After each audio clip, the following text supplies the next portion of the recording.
Today, I'm going to unbox and take a look at The Last 100 Yards, Volume 4, The Russian Front. This is a game designed by Mike Denson, published by GMT Games, which was kind enough to send me this copy, which really did come as a surprise. My last few copies of The Last 100 Yards really came from GMT, but they came from Mike Denson because I had done some play testing on their previous versions. If you're not familiar, this system goes back to The Last 100 Yards original edition. They don't call it Volume 1, do they? Whenever it's whenever it's number 1. But I did not play test this, but I was interested in this game and reached out to Mike and was actually a playtester on Volume 2, which is Airborne Over Europe. And this, as it says, is kind of dealing with paradrops and those types of missions throughout World War II, mainly on the Western Front. And then Volume 3, which is the Solomon Islands. So this takes the Last 100 Yard system to the Pacific, and was a playtester on this, and then actually was started as a playtester on the Last 100 Yards, the Russian Front, but then life got in the way and had some other commitments and items that I had to get to, and so started off, did a little bit of the playtesting, did a little bit of proofing of rules, and then moved on to had to move on to other things, but.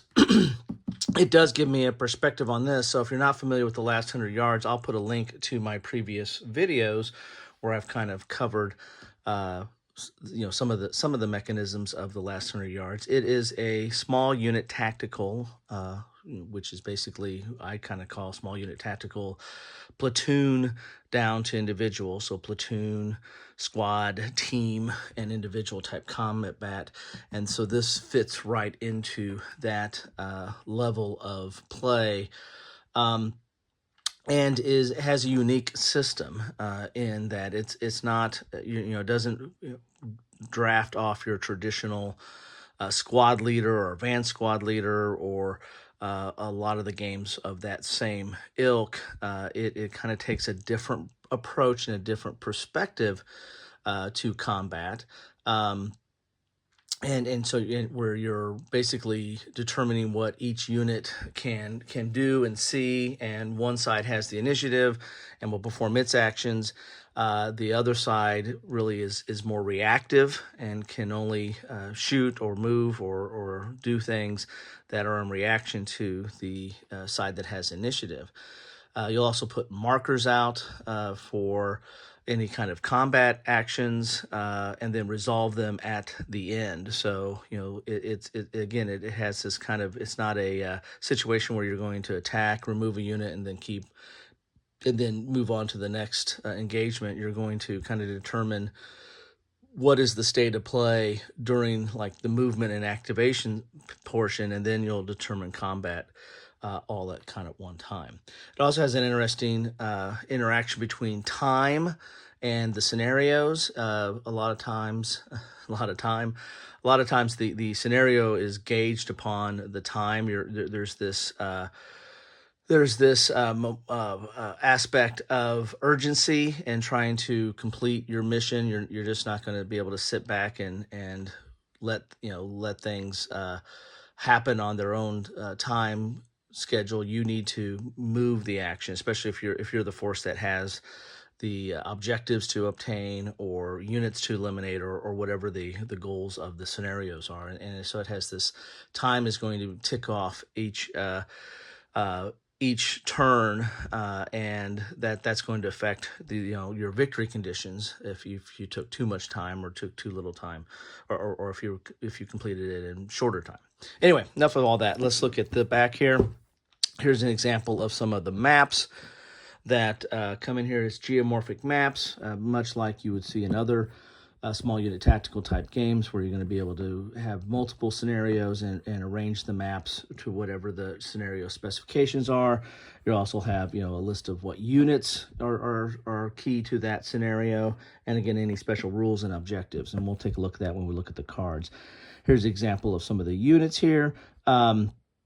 This is, unlike Combat Commander, which really just focused on infantry. Last 100 Yards system includes not only infantry, but also vehicles and tanks and other armored vehicles. And so there's a whole system of what is a unit's capability versus armored versus, infantry and the like. And so you'll have a, color coding of the different attributes there as well. That's for 1 to 2 players, 2+ hours. It has complexity at 6 and solitaire at 6 as well. As far as the complexity, it's not an overly complex game. However, if you're familiar with Squad Leader, Advanced Squad Leader, Lock and Load Tactical, or any of the games that, of small unit tactical games that really kind of base a lot on the I go, you go, and opportunity fire and stuff like that, then this is a little bit different. When I first got into this took a little bit extra time for me to wrap my brain around what is going on and how it works. But once you get there, it's not overly complex. So I might say that 6. I think that 6 is a little on the low end just because it has a different perspective on things, so it takes a while to get into, so I might push that up to a 7. A lot of times small unit tactical games are some of your more complex games because you're trying to simulate so many different small things that take place in small unit combat. Solitaire suitability 6, I mean, there's really not some scenarios. I don't know about, I haven't played all the scenarios in this because I stopped at the playtesting pretty early. But in previous volumes, there are hidden information, so the solitaire playability would be a little bit down on that. There's not a built-in, well, I'm pretty sure, I don't think he changed it here, but in the previous editions, there's not a built-in bot or AI, so it's playing it two-handed. So that solitaire suitability, I don't know if I put that a little bit lower because you're basically, it's an evaluation of playing this two-handed, which you can do, but that's two-handed. As we look here on the box, you're going to see that the last 100 yards introduce innovative systems intended to model small unit behavior in combat during World War II. The game is purposely designed to deliver a brisk yet intense gaming experience that forces many decisions upon you as you take command of an infantry company on the Eastern Front.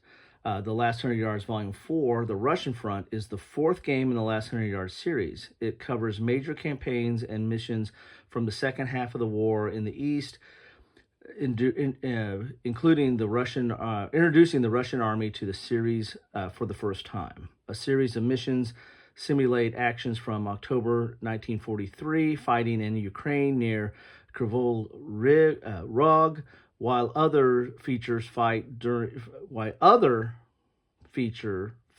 during Russian 1944 summer offensive, Operation Bagration. All major Russian armor from late 1942 onward are covered, plus some additional late war German armored vehicles.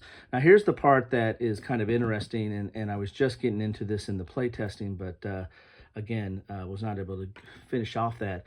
If you're already familiar with playing the Germans and the Allies in the previous LHY modules, you're on firm ground. However, be forewarned that the unique feature of this module is how Russian Army behavior is modeled at the tactical level, particularly in its lack of local command and control flexibility and its general indifference to casualties when fulfilling its mission.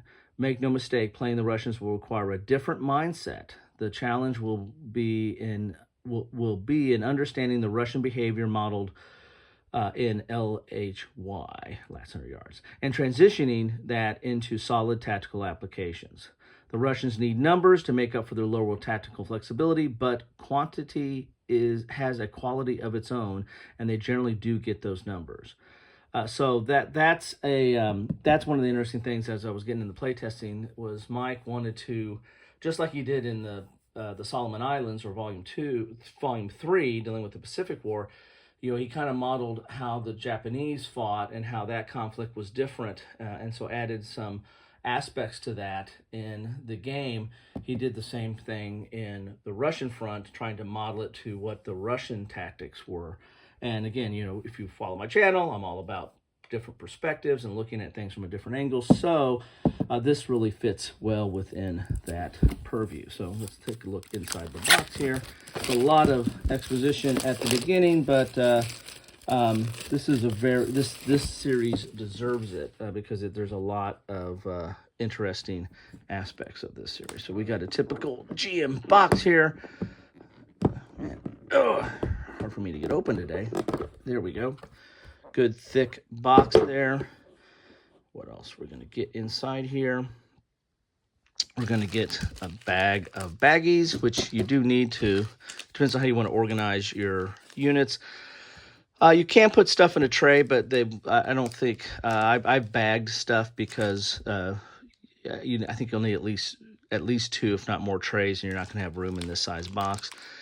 You get some 10-sided dice of different colors there. We get the series rules, which we're up to 3.0 here.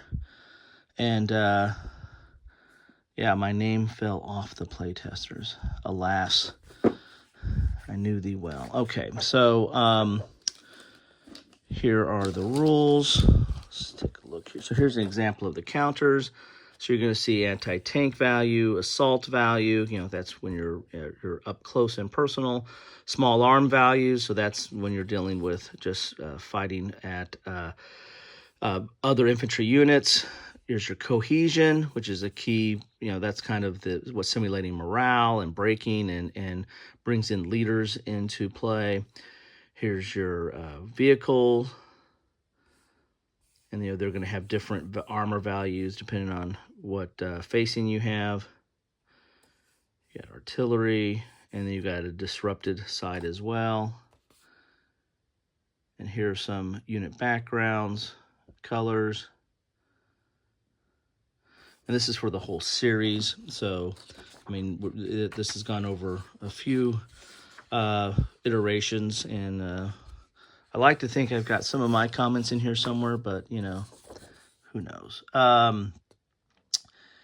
Here, let's see here. Counter definitions. Here's your company IDs. You're dealing with smaller units, but they're going to roll up into a company, so they're going to roll up as platoons. So there's some of the breakdown there. So all this is discussion of the units.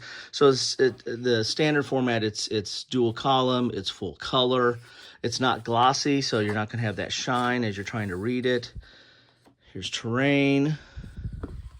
And again, this is the series rule, so it's trying to cover all the general aspects of the game.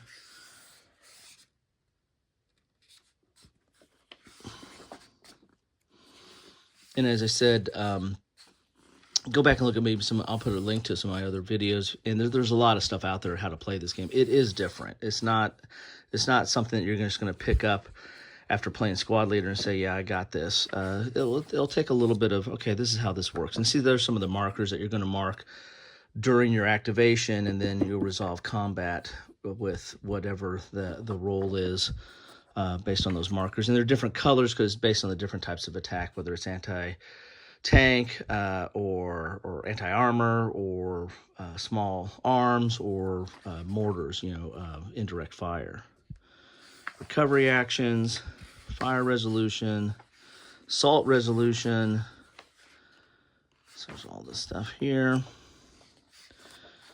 So as you can see, there's quite a bit in here, but it's a tactical game. So that's why I probably say this is definitely more than a 6 in my opinion. So you're up to 34 pages for the rules. Here's an index of all the stuff to refer to. I like that. And then you've got some vehicular maneuver matrix. That's kind of cool. And unit capabilities table. So I think this is kind of new. I don't know if I've seen that before. Then you have your playbook. This is going to be rules examples, and an extended example of play in here, which is good. I mean, I'd highly recommend, if you haven't played this series before, or if you've played it but it's been a while, I would highly recommend going over these examples of play and the extended example play, because it will just it gives you kind of a nice overview of how this all works, and it's all full color with imagery and examples of exactly how it works and how you mark stuff. So very good. In fact, since I haven't played this in a while, I might, I'll probably go over this too before I pick this up the first time, just to refamiliarize myself with everything. And then you got a lot of designer notes, which again, I like reading designer notes, and I think especially for this version, talking about, he spent a lot of time, trying to simulate the Russian tactics, Russian morale, Russian, kind of perspective on combat. So anyway, so hopefully all that's in there as well. Here is your casualty track. This is kind of the heart of the game. This is, as I said, this is where you're going to keep track of those time allotments. You're going to roll after every turn and see how much time expired, and that's going to affect the scenario that you're playing in. Also, the casualty is also going to affect certain things. There's kind of like a tug of war track here on casualties, and it's going to affect the subscript numbers, or kind of what's going to affect your victory points in those games. You've got random events, fate table, and then you've got your sequence of play here, which is very key to go over, playing the game. So there you have that. Then here's your charts, and there are 2 of these in here, and this has your small arms fire table, your anti-tank fire, your mortar fire, and those are the 3 different colors as well, yellow, green, and red, that you'll use for markers on them. You got your small arms mortar fire resolution, so you got all your combat on right there. You got your terrain effects, you've got your blind hex table, stacking limits, concealment loss, maneuver point, all your good stuff there. And then here's your assault. Assault is done a little bit different. And, the last 100 yards is not unique in that. There's other games, small unit tactical games that handle assault a little bit different. This is kind of your hand-to-hand fighting in some respects, or overrun sometimes. And so there's a different resolution to assault. And then that's a blue marker on the counters, or a blue bordered number for your assault rating. So you got 2 of those in there. Then we're going to have several mission cards. A whole bunch of mission cards. Look at that. Thick. And this is all on thick player aid type stock here. So we've got, here's a Hurtgen Forest, 1944. Interesting. So, and what you're going to see here is you're going to see what map to use, what forces are involved, and so you get the counters out, and then any kind of special rules, initiative dice roll modifiers, casualty differential. This can tell you where you start off on that chart. Coordination, that's a dice roll modifier, giving the ability or cohesion kind of the different forces, and you're being able to move how many different units you can move or take initiative on certain units. Disposition of forces, this is kind of where they set up, and then mission special rules. So each of these missions will have kind of a background, the mission objective, and then all the different things that you're used to seeing in a scenario-based game. And so there's several: 44, 45, 46, 47,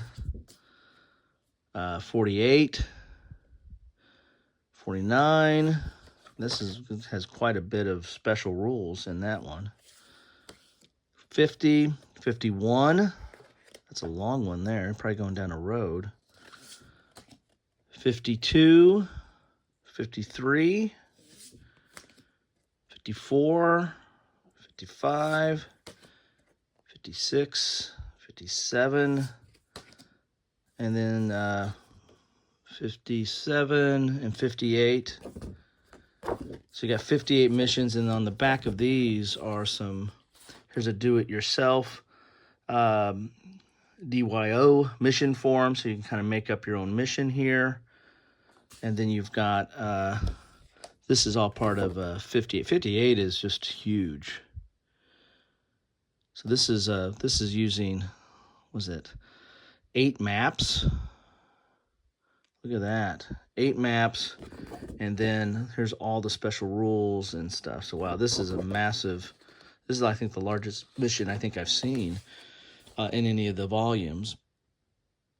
So there you go. So you got missions, what was that? 51, sorry, 40, go back here. 43 to 58, so quite a few missions to play there. Here are the counters, good quality GMT counters. I don't clip these because I think they come out relatively clean, but you get a sample of the counters, good size there, and double-sided. Here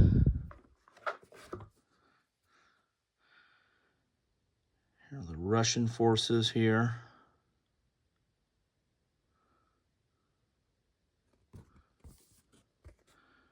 Again, double-sided. Some vehicles here. Oops.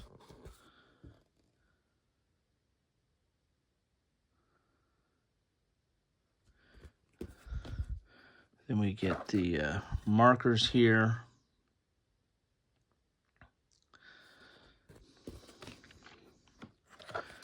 Then we have some more markers here.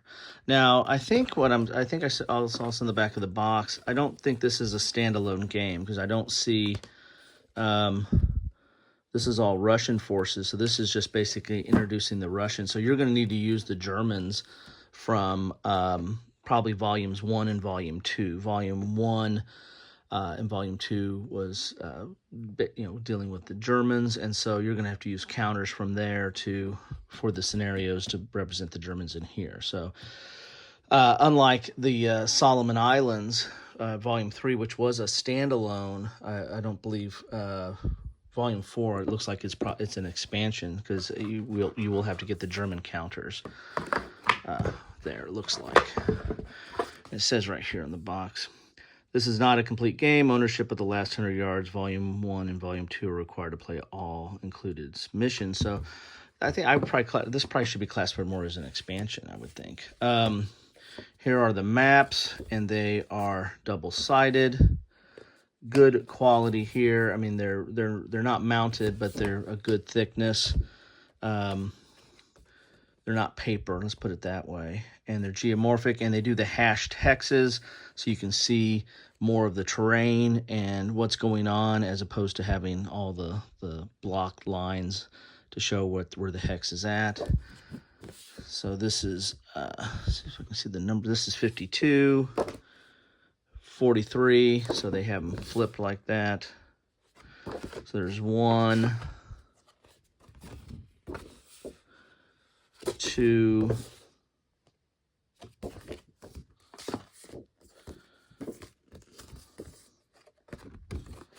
3,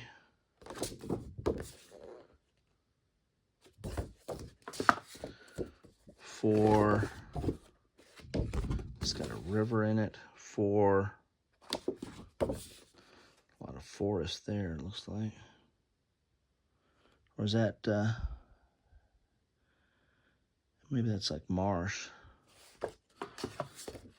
5, is that what I'm up to? I feel like this is Sesame Street.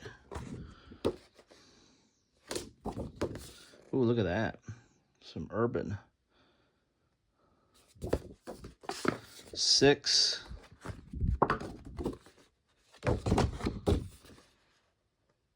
Sorry for the glare. These do have a little bit of shine to them.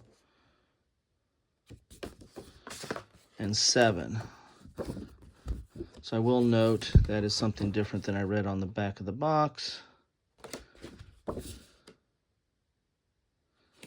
You can see they can hook up with the different roads and stuff because, again, it's geomorphic. So I see 7 maps. On the back it says 8 double-sided maps. And then it says includes 15 up here. It says includes 15 geomorphic maps. So If there's 7, my math tells me, of course, it could be off. I'm not the greatest at math, but if you have 7 maps, double-sided, that should give you 14 geomorphic maps. So you get 14 geomorphic maps and 7 actual maps that are double-sided. And the back of the box says 8 and 16 and 15. So anyway, your mileage may vary. So I don't think they're missing a map. I think it was just supposed to be 7. So anyway, that is what you get in the box of Last 100 Yards, Volume 4. As I said here, I think you're going to have to use volume. Well, it says on the back of the box, you're going to have to use volumes 1 and 2 for the German units predominantly, I guess, or primarily. There's some markers in here. You might need to use some more markers, but I think they did provide some of the markers, for combat in here as well. So maybe you just need to use the German counters to play, but that's kind of a big deal. Anyway, that's what I have for you today. Thank you so much for stopping by. If you're into small unit tactical combat and you want something a little bit different than squad leader, advanced squad leader, and all the stuff that's kind of in that same vein, then I recommend you take a look at this series. I like the series, and I like it. I like the other series as well. I'm just kind of a sucker for small unit tactical systems. In fact, I did a whole article kind of geek list on that, and I'll put a link to that kind of talks about the evolution of that. But I like this series, and I like what it brings to the table. Again, different perspective. Anyway, that's what I have for you today. Thank you so much for stopping by. Feel free to leave any comments down below on this game or any of the games in the series, what you good, bad, or ugly, what you like, don't like. It's all fair game. Just be civil. Anyway, thanks all. Take care.